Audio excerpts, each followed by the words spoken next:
I'm here. Yes, I'm sorry. I was just... Yes. Okay. No, Miriam, any topic that you speak about is just like, you take a topic and it becomes incredible. So, today's topic is Parsha Noach, Rising Above. I'm actually going to start by just really quickly muting everyone, and then Miriam, you'll know how to unmute in a second. Let's see.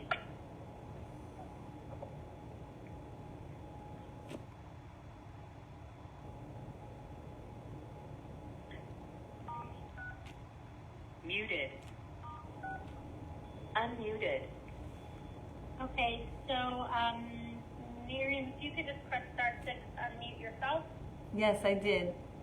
Can you hear me? You're a pro at this. Yay. Yeah. Oh my goodness, they say when you prepare for Shabbos and you have what to eat, then you really have what to eat on Shabbos. And they say whatever you prepare for Shabbos, sometimes you have leftovers, right? So spiritually speaking, the whole week we prepare for Shabbos, and then Shabbos actually is a delight. It's an amazing time where Hashem, brings down so much good and blessings, and we're just really reaching new heights. And then Shabbos pours into the next week. So I feel like Sundays, I'm still holding on so dearly with all that I've gained, especially in the classes that I've taught, or the books and just inspiration that I've gathered, whether from shul as well. So here I am, and we're going to rise above, hopefully, after today's class. And most of it is based on words of the living God, and it is by Yitzchak David Wakshal. He should have Orach Yamim and incredible blessings for putting this incredible book together. It's a translation of the Alter Rebbe's Likutei Torah.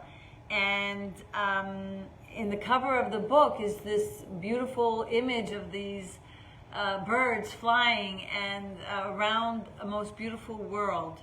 And every time I look at this picture, Dayenu, I'm like floating, I'm like soaring, I feel so light, and the imagery just helps me really capture the moment as I enter the holy words of what's written in the Parsha explanation. So we see something very interesting as we began the whole series of from beginning Bereshis, hopefully till the end. And it says here that we've done so much soul searching, and we did so much steady climbing during Elul and Tishrei, and all the buoyant inspiration of Simchas Torah. Do we make a safe landing right now after all that? It's really, if you look at Bereshis, there's this beginning that starts kind of great and then ends not so great, and then we see this next chapter of the Chumash, which is Parshas Noach. It starts not so good, but then it ends up with Abraham, and soon we're going to enter Lech Lecha this week, and we have like the whole week till Shabbos to be with Avraham Avinu.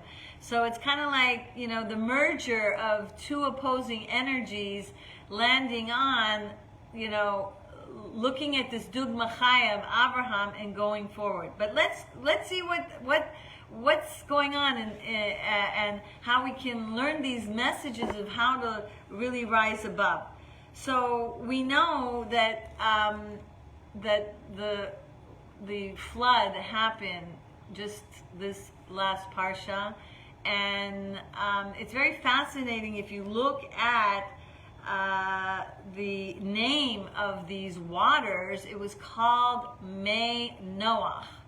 So it doesn't really make sense. Mei means Mayim. Why would you call these the waters of Noach if Noach is the hero? If Noach is the one who, was chosen to save the day and save the world? It's quite interesting why it would be connected to Noach.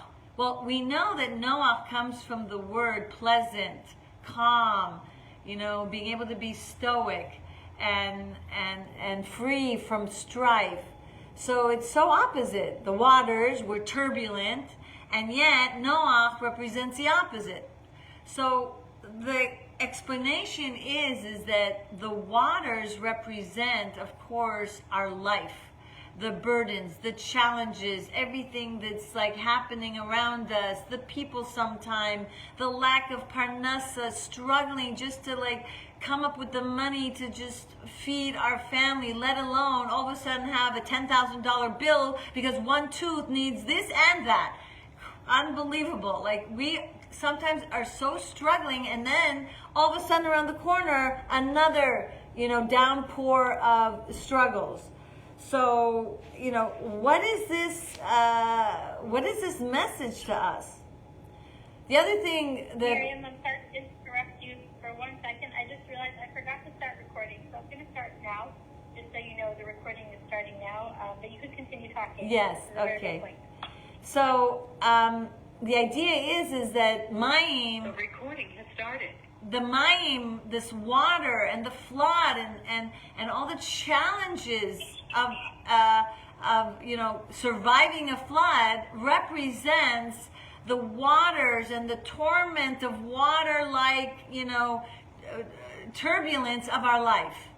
And the idea is that if you see the word Noach next to it, it doesn't make sense. Like you wouldn't put it together. So Noach represents the pleasantness, the calmness, as we said. And we are now hearing a message that life is going to be a bit challenging. Life is going to come and throw at you some kind of curveball that seems like you can't handle it, and almost like feels like you could be, God forbid, drowning from it. But if you notice the way when the boat was floating aloft and rising above, it happened because of the water. So we see here that from Shir HaShirim, there's a pasuk that says that many waters would not be able to even quench my love, and rivers would not drown it. And I would get all of my wealth for like this level of love.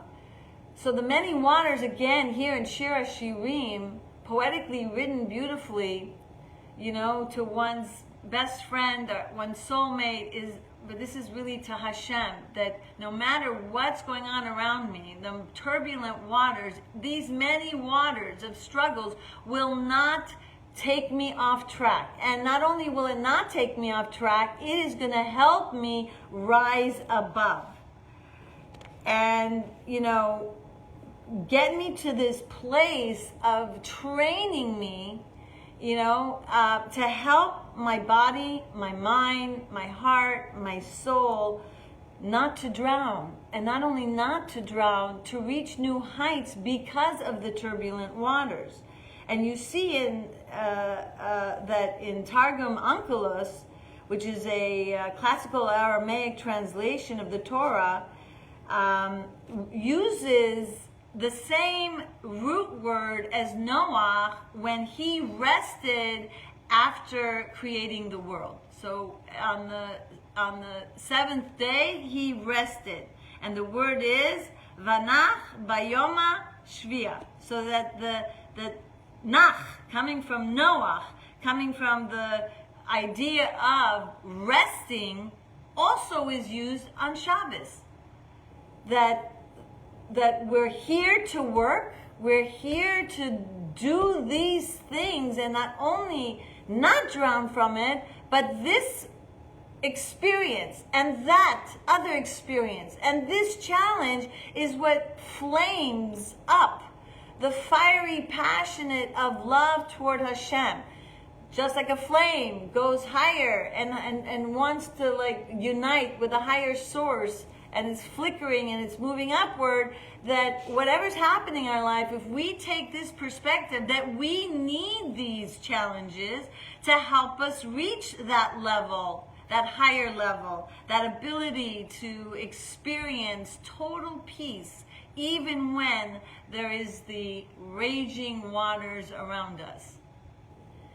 So we see that Noach also was commanded to go into the teva, giving us a hint of how are we going to escape the torment? How are we going to be able to reach this peace and tranquility? Teva, the word teva, which means ark, is also words. That by entering, I always call it the spiritual spa of the prayer book. You know, I don't know if you guys, some of you remember, there was this brand of bubble bath, and it says, you know, and it was named Calgon, and the slogan was, Calgon, take me away. Like, you know, I had a long day. I just need to, like, you know, take a break and get away from it all. So the words of tefillah helps us get away, escape, you know, and that's why it says in Adon Olam, Manas Kosid, Manas comes from escape. You know, the words of prayers help me escape from my animal soul, from my Yetzaharas, for a healthy escape, and a commanded escape. That's why when you heard in the Torah a while back, when someone was running to the city of refuge, you know, if attackers were coming to attack them, they were commanded, go to the city of refuge and hang out there for a while. That also represents the escape, the entering into the words of tefillah, to the words of prayer, to the words of our Torah. And this will help you become afloat. And this will help you experience the rising of your neshama, the rising of your intellectual and emotional capabilities of handling life. This will save you. And not only save you, raise you. So the question is asked by actually the Rebbe Rashab, and for people who already have been studying with me for more than 20 years or more, have heard this before, but the Rebbe Rashab says, but it's so fascinating, you see a lot of people praying and learning, even like the most, you know, esoteric, deep teachings of the Torah, but somehow they, you know, for the moment they have the ecstasy, for the moment they have the escape, but what good is that? Like, you know, you have to go back and face the world. So the Rebbe Rashab actually says, the missing link, what I kind of call it, what's missing? Why aren't people really capable of reaching that higher level, of being able to be at peace when the kids are all wild and sassy and the challenges of, you know, our life? So he says that it's really the meditative prayer. And in this week's Parsha, when it talks about Noach making a window, first of all, the window is called a tzohar, and this tzohar represents also, you know, the struggle. It's a struggle to really have that kind of prayer where you have a deep kavana meaning with intention, because the window represents, good, you learned Torah, good, you know, you prayed, but are you doing it in a way where you're opening your heart?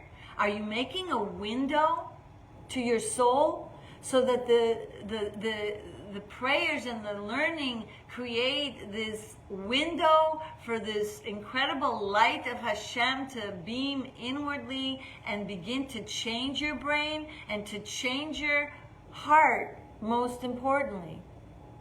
Because knowledge only goes so far. People can know things by heart, be the best orators, say the best things, and yet their behavior may defy what they know. So the window represents the kavana, the kevan, which means also kavana. the intention, the sincerity, the approaching God with humbleness, the ability to, open yourself up to something more than your mind. Your mind is very tricky. It could go one way or the other way. And so can your heart.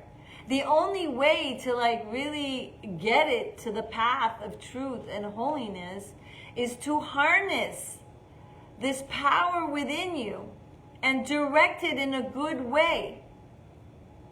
But the mind alone, if it's not harnessed in this way, then the faculty of imagination goes one way or the other.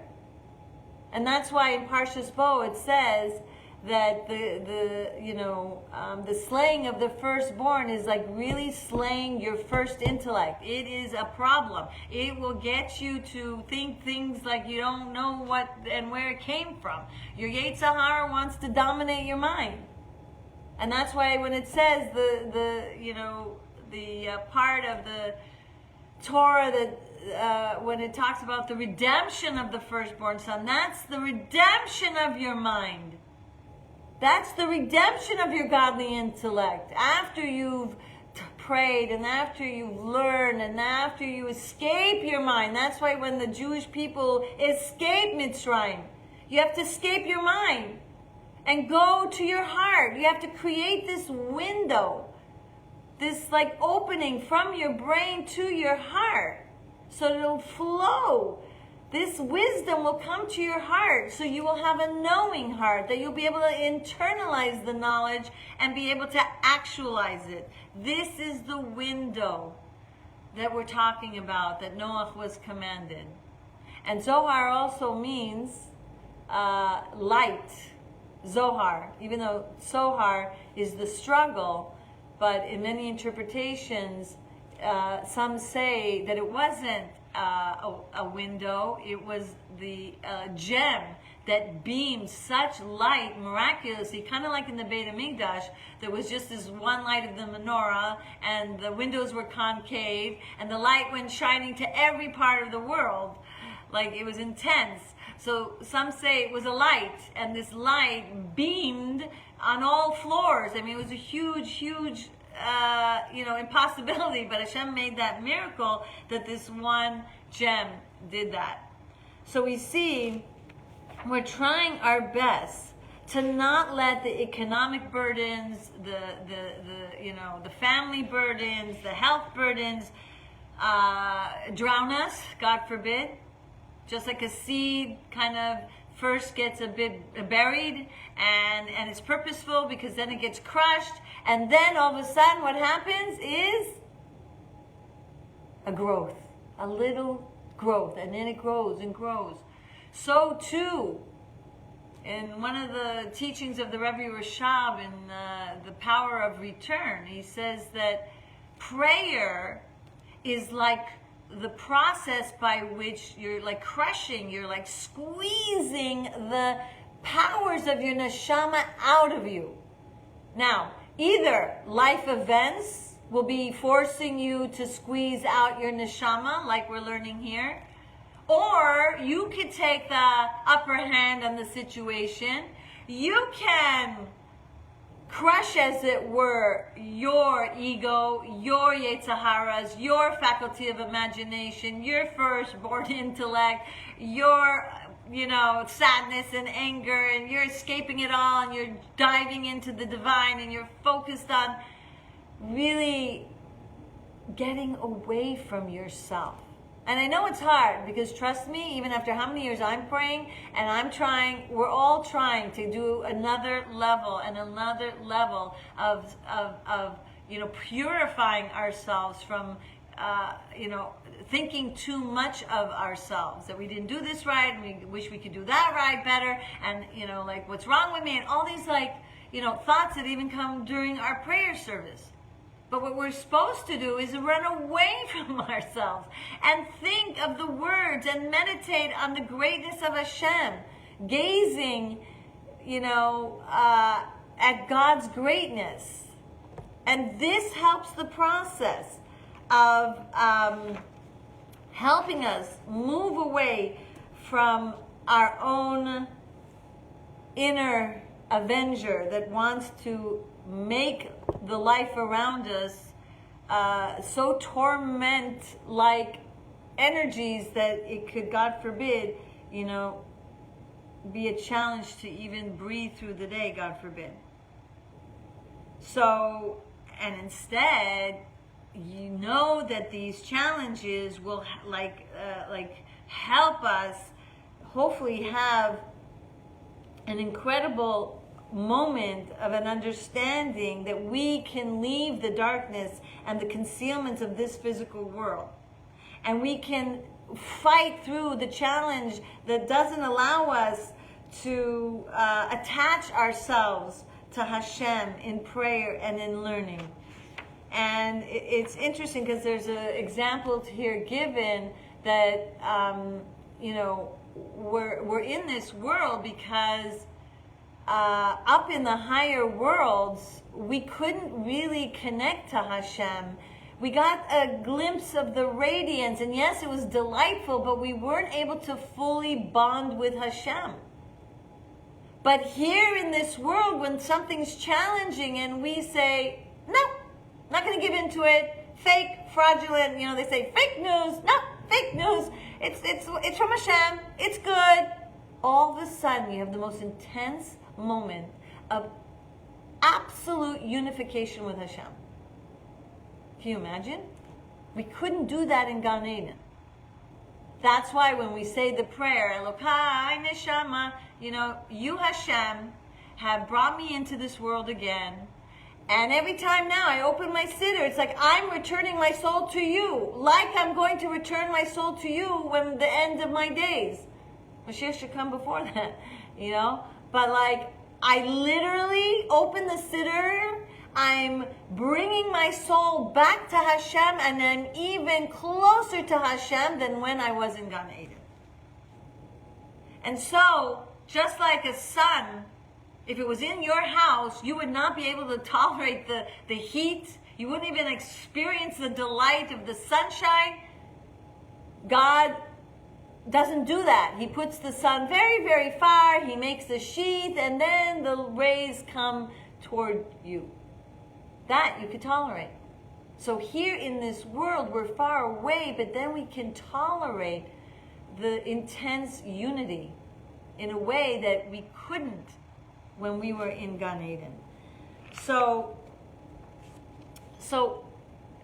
this has to be done in this lifetime. And just like when a candle, you don't see the light in bright of day. In the background of a dark night, you're like, oh, wow, this light, whoa. Then you see the spectacular diamond-like star in the night. So too, because of the darkness, the raging waters, because of all this interesting experiences, then we can experience the light. Then we can appreciate God's light, God's Torah, God's connection, God's wanting to bond with us. And we're refusing to allow what's going on around us to sink. We're going to keep ourselves afloat. We are going to rise above the challenges one at a time, longing only for Hashem. Now, I've been studying this book for many, many years. Thank you, Hashem. And this year, when I studied this, I was just like, what? I've been reading this so long, and this was one of those aha moments that'll help you understand why I was taken aback more than ever. There's this concept of Tichiyat HaMetim, which means there's going to be a time when there's going to be a resurrection of the dead. We're all going to come to life anew. When that time comes, right before the ultimate Mashiach stage. And the Alter Rebbe actually explains well, first of all, when we wake up in the morning, and our soul comes back to our body again, anew, that is Techiyas HaMetim. This I learned from the Rebbe. But in this book, what I learned was, that our praying every day anew helps our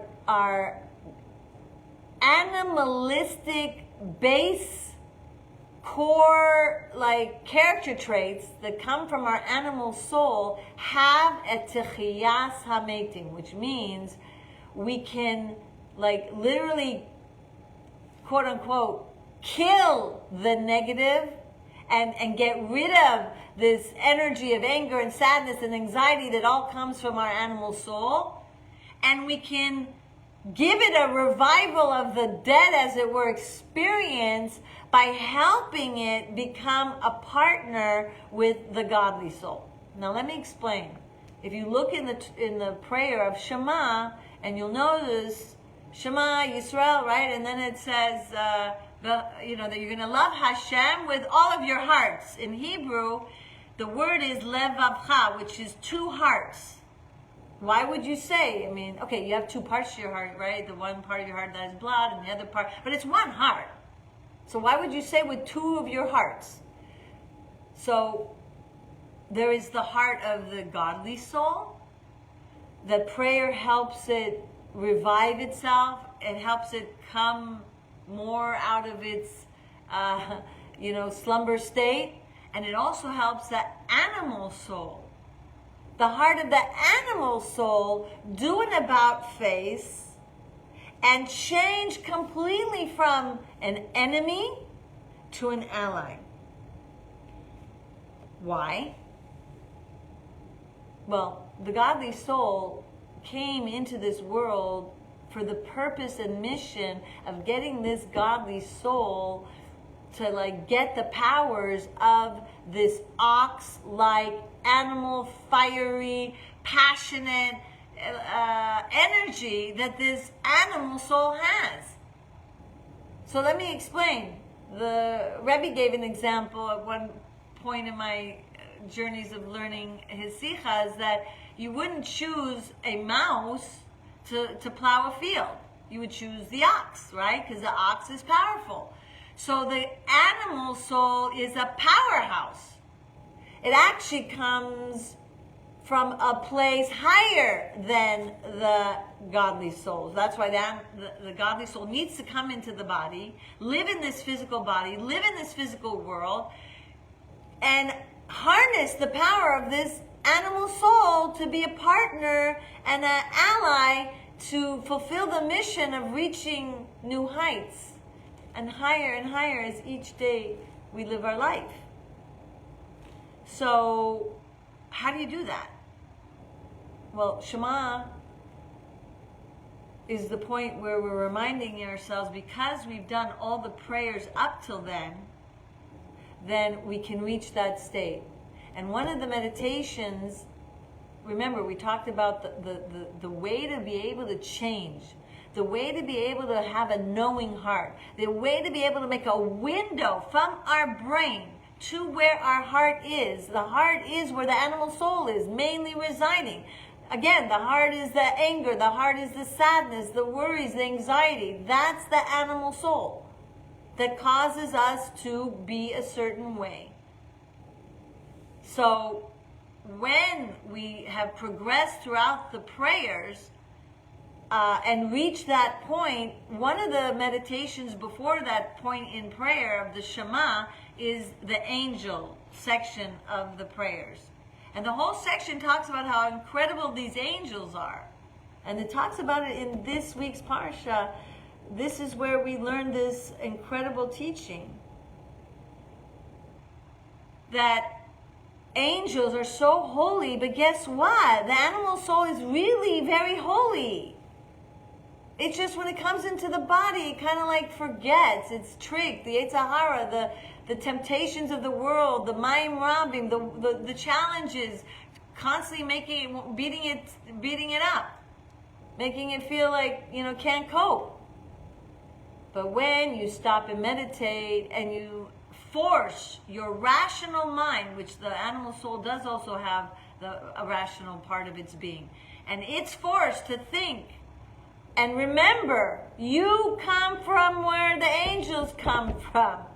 You are higher than the angels, actually, because the angels are standing. They're robots. They don't have free choice. You, animal soul, have free choice. You can have an about face today, and you can go back to your roots and remember you are a daughter of the King.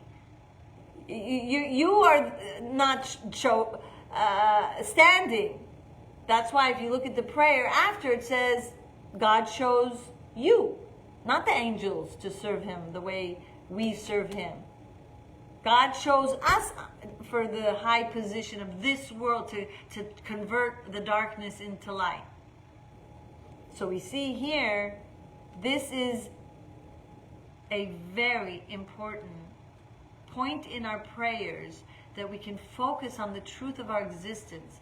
We can understand that I'm going into this teva. Calgon, take me away, doesn't even help me compared to, these holy words that are going to help me not only feel safe and secure, but feel afloat, feel Noach, calm, and realize Hashem is with me, and realize that this prayer is going to help my total transformation. It's a techiyas amazing, mamash, as they say. Literally every day anew, rejuvenating, giving revival to this dead-like energy of all the negative emotions that we have to deal with from our animal soul, and bring new life to it. So the animal soul, instead of being angry and sad, will have happiness and joy, and will feel settled, and will feel calm, and will together, two hearts, be able to serve Hashem. And that's why it says that, all the wealth of one's house, you can't even buy this love. You can't even trade. It's just like the experience of this world is what fans the flames. It's the experience of converting this energy from negativity to positivity that helps the person reach that new height. And I have to say that there was, so many years when I was very much drowning from the waters around me. And I remember, when I started studying this, and when I realized I need this Calgon remedy, but really the true remedy of Hashem's Torah and mitzvos,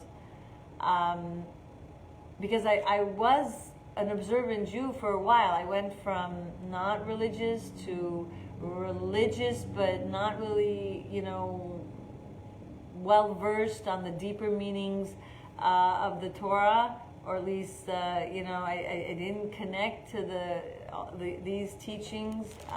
And when I started really understanding and putting the points and the dots together, as it were, I just dived in with such desperation, and I saw what a difference, incredible difference, because this is from Hashem. This is the direction of how to stay afloat. This is the direction, how to allow the words of tefillah and the words of Torah help us rise above. How to just make sure we open that window so that the godly energy does its work to convert the negative to the positive. This is a true redemption that we can have now. So we see that, we only can do what we can to help ourselves. We can't, demand even our own standards on somebody else, because they have to be ready. They have to be, at the time of their soul journeys. Some people are kindergarten souls, and they have yet to a little bit catch up to maybe where you are, and so they're not so ready for the PhD mathematics.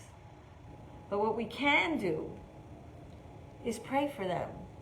We can do is be an example for them. What we can do is show them how we are trying our best to be at peace with our journeys. We can be the example.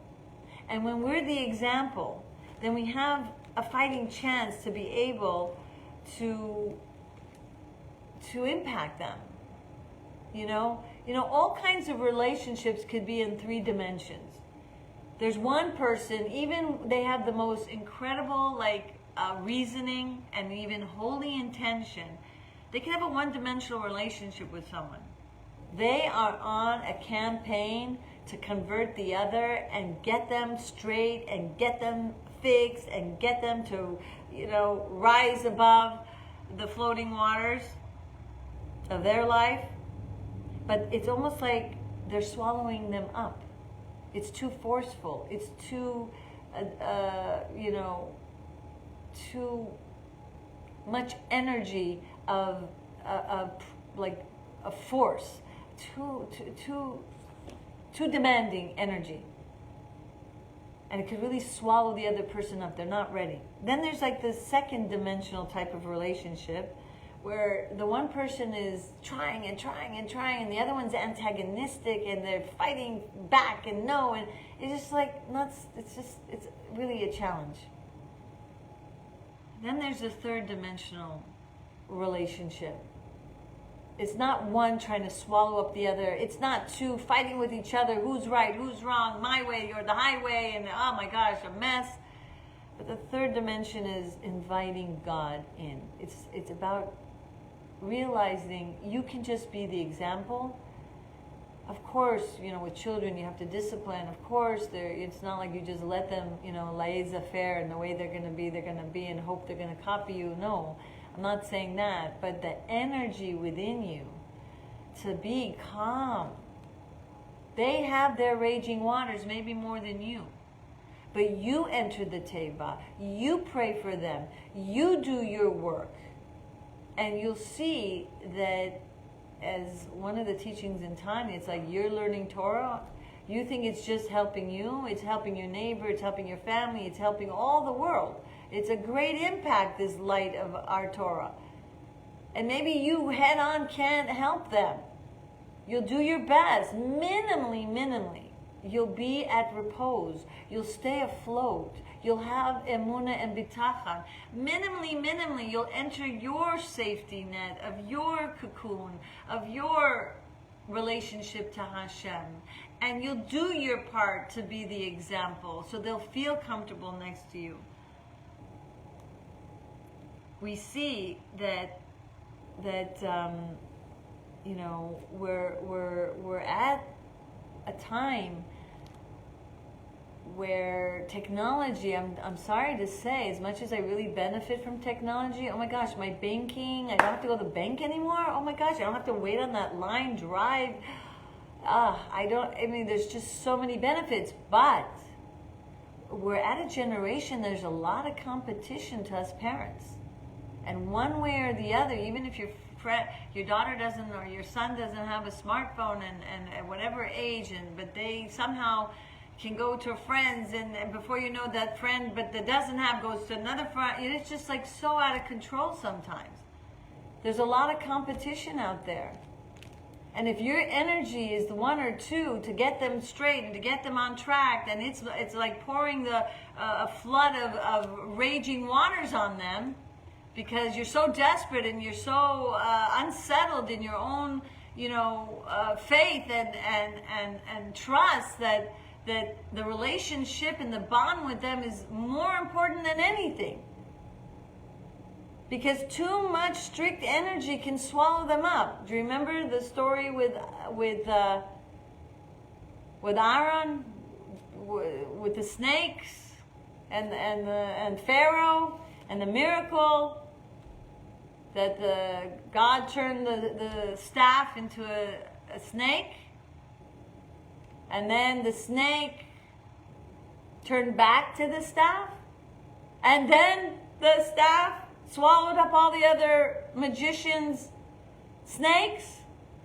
The Rebbe actually said this is a lesson in our chinuch. And when we're dealing with people, when we're dealing with our children, we cannot be in a snake-like mode and swallow other people up in our zealotness to want to help fix them. We have to be with that composure, like a staff, like a leader, like a calm, trusting, faithful shepherd. Love them. Let them feel comfortable near you. Don't be the raging waters on them. You already had enough in your childhood, and you already realized and remembered your experiences. Like, live and learn. Remember the message, there's really no mistakes. The only mistake is when you don't learn from your mistakes. Children are challenged. Relationships are turbulent. We, the women, I was just learning Tanya, incredible teaching. Oh my gosh, let me read it from word to word here. First of all, when we become wise, we shine like the radiance of the firmament. And it says here that this wisdom of Hashem is called the supernal mother. And this supernal mother, it's just like the way a mother takes care of their chickies and their children. That we are the supernal mother also. We women. And we have such incredible feelings. We have such emotions. Whether we're a mother to our nieces, 8 years I didn't have children, and whether we're mothers to our neighbors, whether we're a mother to our community, wherever you are in this stage, even you're a teenager, you're a mother, helping your older, you're the older sister maybe, mothering your young brothers and sisters. We need to shine like the radiance of a firmament, so they'll feel comfortable, they'll love us, they'll want advice from us, they'll feel close to us. This is who we are. And this daily endeavor of entering our own ark, our own teva, will help us stay afloat. Wow. There was a story recently in Har Nof. I think it went around, so you might have heard it, but my sister lives in Har Nof, and I was like, Hashgacha Pratis, by divine providence, it came my way. Such a beautiful story. There was a family of 7, and they don't really go out to restaurants. They're so expensive. Mom packs all the food, but one of the boys have to go to the bathroom, and it's miles away, and the mom actually says, oh, maybe we'll go to this restaurant, but we're not buying anything, So they go in, and the mother says, we're not buying anything, but the gas station is a long while away. Can we use your bathroom? And you could see the woman looking right, left. Okay, sure, go, but make it quick. And then they use the bathroom. As they're walking out, the father, who's nearby, all of a sudden hears, seemingly it looked like the boss or manager starts saying, oh, you religious Jews, you come in here and all you do is you use the bathroom and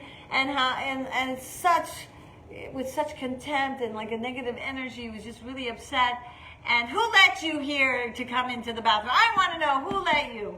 It's not a way to get business next time from this family, but whatever, this is the story.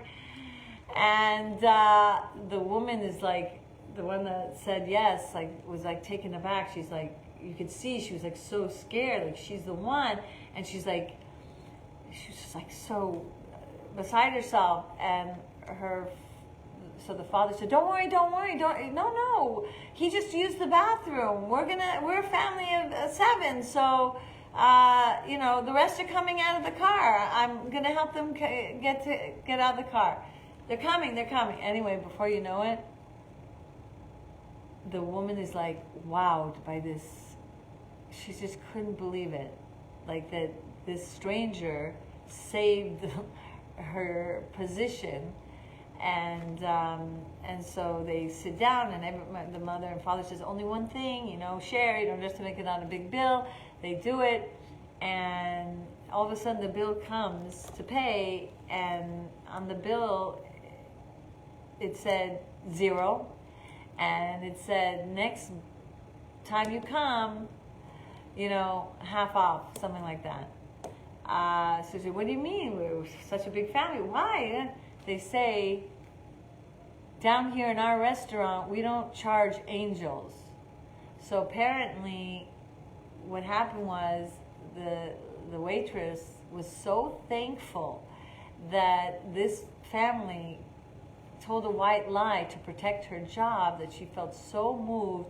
She told someone the truth, and then that person, decided to pay the bill for this family. So, like, when you see this incredible father teaching a lesson more than any preaching, more than any, about face, you better listen, or you're not going to do this, you're not going to get, it's just, he handled the situation with such equanimity and with such a repose, and he gave such a lesson. He gave such a lesson to everyone and did such a kiddush Hashem. There's a lesson. We learned the lesson from the Kinneret and the Dead Sea. The Kinneret constantly is getting water, but it's also giving water, and so it's live and vibrant. The Dead Sea actually is also getting water, but it keeps it to itself. And you see, it's not living. There's nothing living in there. It's all, so we have to do whatever we can to make a difference. Even there was this one story, my brother-in-law here who came from Israel was visiting with his children and our family here this Shabbos, and he gave this story of a poor man that was constantly begging, and this businessman happened to be near him, and he says, I don't have anything to give you, but I can give you some advice. Oh my gosh. It's late. But he says, I'll give you advice. And he says, you're asking for handouts, and you wanna constantly take from people. Why don't you give them? He goes, I'm a beggar, I have nothing to give. But he left with the advice, yeah, right, fine. And so he happens the next day, he's walking to go start begging, but he sees this empty lot, and there's all these, random daisies. He starts picking them. He says, you know what, when people give me a donation, I'm going to give them a flower. So he gave him the flowers. All of a sudden, he meets up with the businessman by coincidence, and he has the flowers. And he says, here, I want to give you a flower. And he goes, wow, now you're not a beggar anymore. You're a businessman. And the man felt so alive and so like a somebody. And so he left, and he started thinking, yeah, I'm not a beggar, I'm a businessman. I'm going to ask my wife, we'll make sandwiches, and we'll start selling these sandwiches on the street. So he started selling sandwiches, and before you know it, he became a franchise and made it to the top, this beggar. So we just respect one another. We know everyone's going through their own raging waters of this place called life. We help them become, comfortable in our auras of in our own ark, in our own Daled Amos, in our own presence, and we help them go afloat as well, as best we can. The last message before we go, which is, I was giving a children's program yesterday at Beverly Woods Shul, and I said how all the animals got together, and they were so nice to each other. It was a miracle. Not only there was light, but this one child said, yeah, but the lion bit, and he's not but maybe 6 years old, but the lion bit Noach. And I was thinking, they got along with each other, but why did it bite Noach? And so in a different sikh of the Rebbe, I actually remember learning that Noach was very diligent. He woke up early. It's not like he didn't feed the king, but he didn't feed it on time, meaning what was due to how one would treat the king of a jungle. You treat a king of a jungle with respect. You give him his meal first. So the fact is that the lion was so upset that he didn't get the respect that it deserved, that it bit him. And so then the Rebbe said, everyone is the king. Everyone has a chalek Elokai mamish. Everyone has godly, incredible, portion of God in them. And we must respect them, no matter how they appear on the outside. And in that way, not only will they not bite back at us, but they'll cuddle and like a little pussycat, being so cute around us, wanting to be next to us and wanting to learn from us and follow our lead. So I bless you with an incredible week and really have the taste of what's coming up of Lech Lecha, which is now we can leave our past behind. No matter whether we have a father like Noach, a father like Abraham did, Abraham could have been a terrorized, victim. But he left his home of his father behind. He didn't take his traumas with him. He left his birthplace behind, meaning he left his predestined type of personality trait of maybe fire, water, air, earth, each one has a genetic disposition toward more anger, toward more sadness. It's all, a coding of your soul that you have to transform. He left the negative, he went to the positive, and he left his land, and land represents habits. The running, larutz.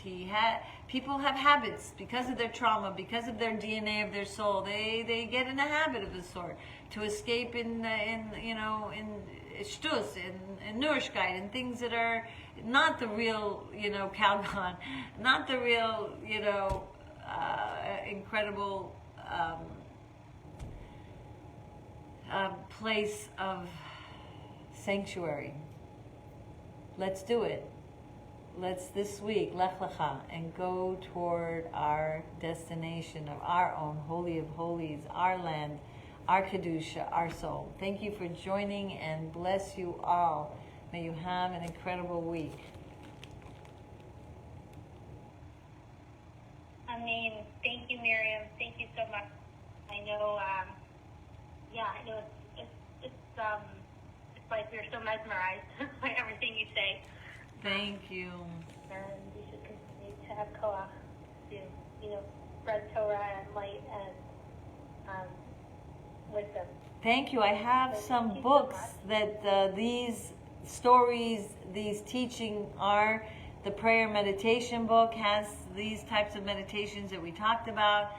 The health and happiness has some of the stories that we talked about here today. So I'm looking for, and I have a marriage book as well, a mikvah book. So all this is documented, and I hope that more people will taste the taste of Pnimiut HaTorah, the deeper teachings of the Torah. Great, thank you so much. I'm going to stop the recording now. I don't know if you have a few more minutes. Yes, I do. I know. We usually do 35-40 minutes, and I don't know. I just noticed it's wow. I wanted to finish. So lots to say. Yeah, it's good. It's good.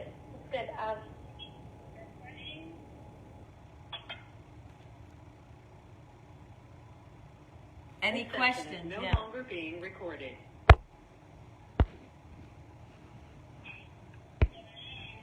The question is, does usually ID just unmute everyone, or if you have a question, you just unmute yourself? I forgot. Do you remember? People unmute themselves when they want to speak. Okay, great. I think so if that's- anyone has any questions or follow-ups, you can press star 6 to unmute yourself. I'm trying to see. There's also questions here. So let me see.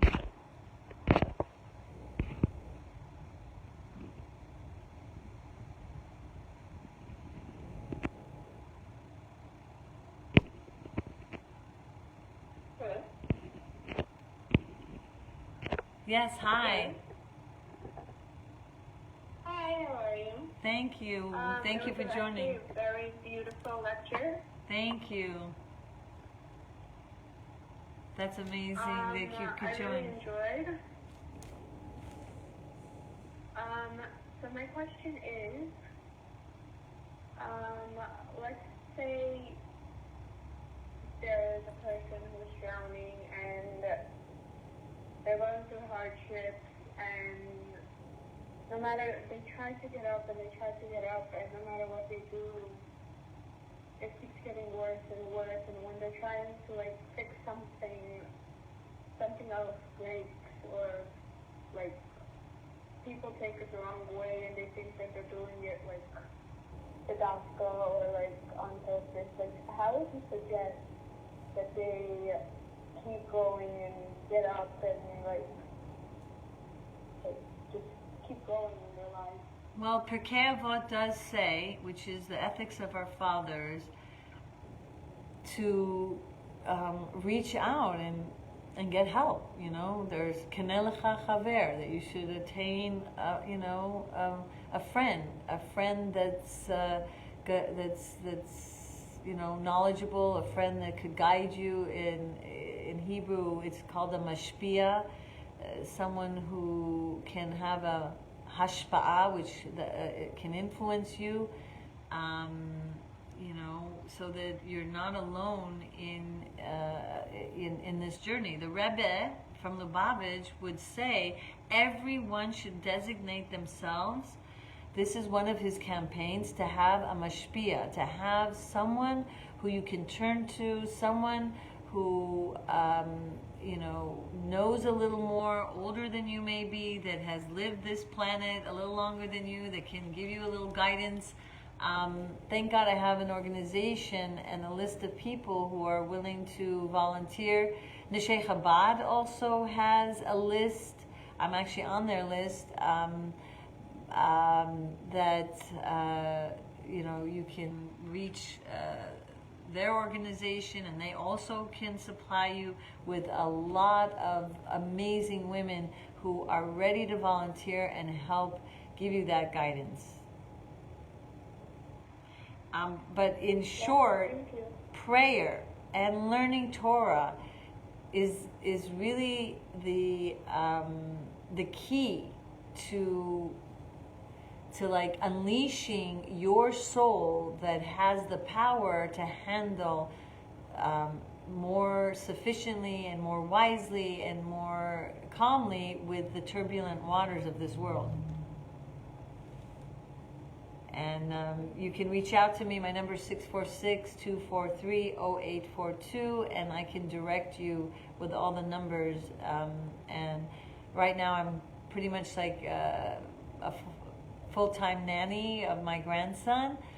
So I'm not as available, but in some respects I'm more available, because when he takes a nap, I have like free hours. It used to be I was like 10, 12 hours working for my own organization, and didn't have time to reach any extra people. It was just nonstop. So now in a way, I'm a little more reachable because of this gift of time with my grandson. So I'd be more than willing to help you. Yes.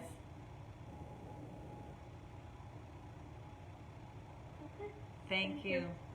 And keep joining these classes. You can go on my website, yournewheights.com.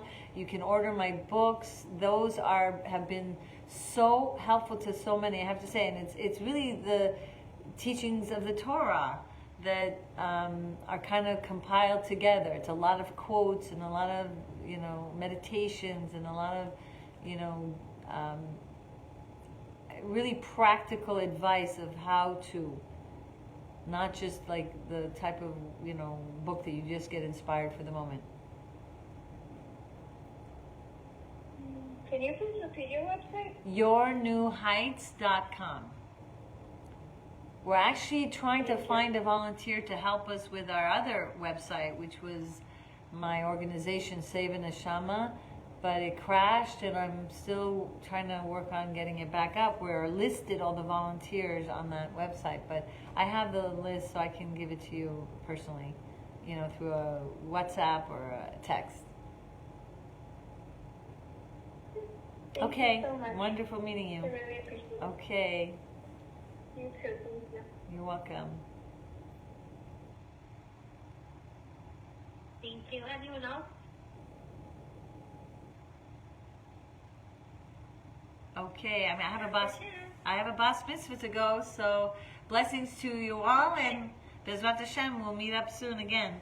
Thank you for the opportunity. Thank you, Aura. Thank you. And you too, being an active partner to help bring Torah to the world. Thank you, Miriam. You're welcome. Okay, thank you, everyone. I'm going to unmute everyone if you want to say bye. And then, Bye-bye. Thank you. Thank you. Bye. Bye-bye.